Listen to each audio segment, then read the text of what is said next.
From being one of the most iconic and profitable children's franchises in the world to becoming an irrelevant, failed cash grab, Thomas the Tank Engine has been on a runaway journey downhill, accelerating faster and faster.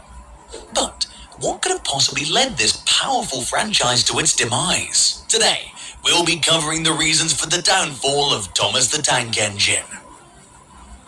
Reason number 1, lack of availability and marketing. In 2012, Mattel took control of the Thomas franchise and initiated a show reboot. This overhaul introduced a new production team, narrator, and animators, significantly improving the show by reintroducing classical elements from the classic series. The show reached its peak during what fans dubbed the Brenner era, spanning 5 seasons from 17 to 21. Despite the high quality of the episodes, a significant issue arose. There was limited accessibility. Marketing efforts were scarce, and episodes aired infrequently on TV networks such as Cartoonito and Milkshake in the UK, often once a day, as early as 6 and 7 a.m. Although episodes were broadcast on multiple networks globally, the chances of catching an episode were slim. Even with a new movie released annually, the lack of marketing made it challenging to watch. Surprisingly, one of the primary means of accessing the new Thomas episodes was through unofficial fan uploads on YouTube. Fans played a pivotal role in making the show available, underscoring the apparent carelessness Mattel exhibited towards the brand, creating content that went unseen. Without the dedicated fans, many would have missed these episodes, and the brand suffered because of the limited exposure. This lack of availability had a significant impact on the brand's reach. Many children would have remained unaware of the new episodes, leading to reduced toy sales and viewership. After 5 years, Mattel acknowledged declining sales, but instead of addressing the availability and marketing issues, they shifted blame to the storytelling and themes. This led to a reboot known as the Big World Big Adventures era, marked by a cheaper CGI, removal of classic themes and characters, faster pacing, and a reliance on anything but trains to carry the show about talking trains. Unsurprisingly, this approach failed again, as Mattel failed to learn from past mistakes and improve the show's availability. Exposure is crucial for generating interest among kids, and Mattel's belated decision to put the show on Netflix after it concluded was too little too late. Regardless of the show's quality, its inevitable failure stemmed from the fact that it seemed as if the show didn't exist due to poor accessibility and marketing. Reason number 2, toys. It goes without saying that toys are a significant component of the Thomas the Tank Engine brand.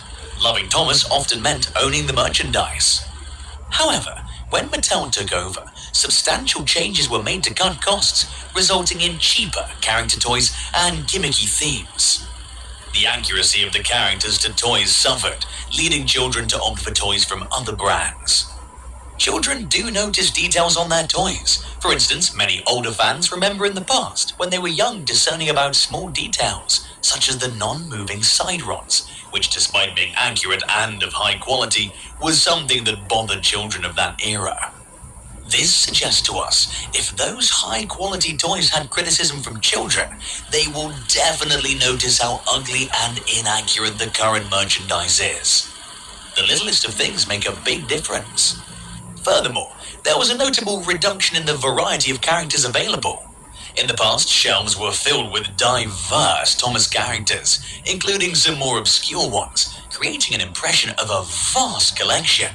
However, over time, the selection of characters diminished, making it easy and uninteresting for kids to collect them all. This limited availability meant that a child's favorite character might not even be available for purchase. The packaging also underwent significant changes, becoming overwhelming. Original Thomas merchandise had a simple design, mostly blue and yellow, with a straightforward photo of the toy. This distinctive packaging made the aisle stand out, with toys easily identifiable and understandable. In contrast, modern toys with overwhelming packaging blended in too much, making it challenging for customers to comprehend what they were looking at without a closer look. This likely deterred potential buyers, especially when surrounded by other more appealing toys.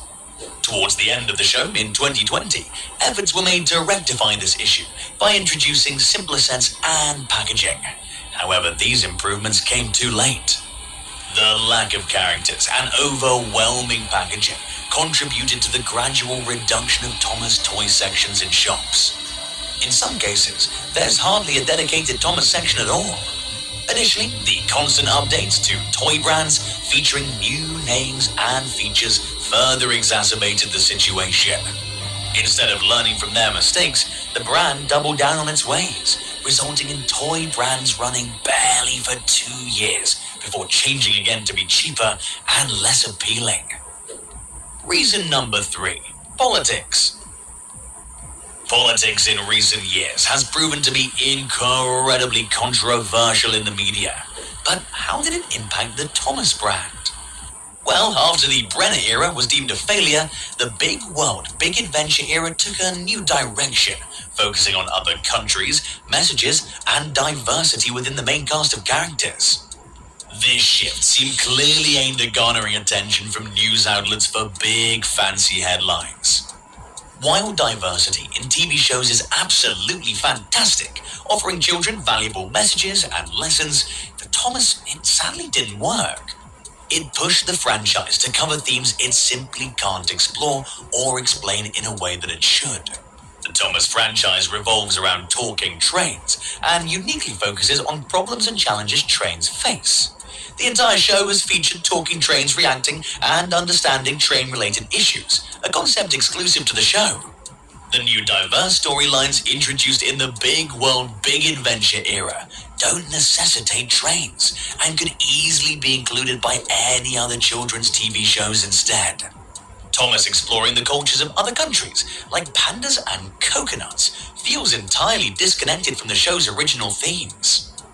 This diversion shifts the spotlight away from trains and onto cultural gimmicks exploited for toys and marketing. Children interested in buying a monkey would just buy a monkey, not a Thomas train set. Thomas sets are bought by kids who buy it for the sake of it being trains. That's what made it unique to buy in the first place. Another issue caused by politics is adding diversity into the main cast of characters. In an attempt to achieve gender balance, 2 of the franchise's original characters, Edward and Henry, were entirely replaced by 2 new female characters called Nia and Rebecca. While the inclusion of more female characters is a great idea and completely welcomed as the franchise was mostly male-dominated, the execution was horrendous. The 2 new female characters lack any depth, seemingly interesting solely by the fact they were female. They exist as mere statements, rather than characters to be cherished.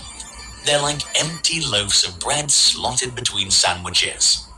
This decision also led to the removal of legacy characters like Edward and Henry, 2 of the original first 3 characters, disrespecting the legacy they represented. A more tasteful approach would have been to introduce female characters to work alongside the existing cast, rather than replacing cherished characters, making the existence of these new characters come off as rather spiteful. Furthermore, none of the already established female characters and diverse characters in the show were promoted to larger roles, contradicting the promotion of diversity that the show claimed to push. These attempts at diversity come off as lazy and stereotypical, inadvertently insulting the very groups they aim to portray and include. The changes appear to be made for social points and force controversy, contributing to the larger issues that led to the downfall of the franchise. Also highlighting the priorities of Mattel and their lack of care of the brand. To sum it all up, the main reasons for the show's decline are not learning from mistakes and doubling down on problems, blaming and changing a show that was perfectly fine, failing due to a lack of exposure, then rebooting it without addressing the underlying issues. There's a failure to take responsibility for their lack of effort and poor marketing skills. Mattel's approach seems like pure insanity, doing the same thing repeatedly and expecting different results. They double down on bad merchandising. If toys don't sell well, they make them cheaper, leading to even worse quality and declining sales. The show also suffers from promoting ideologies and messages that don't fit in a show about trains, impacting storytelling, characters, and themes. This results in the loss of elements that made Thomas so unique in the first place. Currently, the show's been rebooted into a 2D series called All Engines Go. While technically a different series, it still features many popular characters and locations from the original show. However, it's evident that the show means no harm, but has deviated significantly from its original essence. The content is now incredibly hollow and empty, offering watered-down material that's cheap and easy to produce and push out in bulk. It blends into the vast library of bland children's content found on their iPads worldwide. Thomas is no longer an iconic sentimental franchise filled with love and charm. It has become a corporate, soulless machine, irrelevant to kids who are consuming the product, then the next, and even more after that. The wonder now lies in whether this franchise will ever get back on track.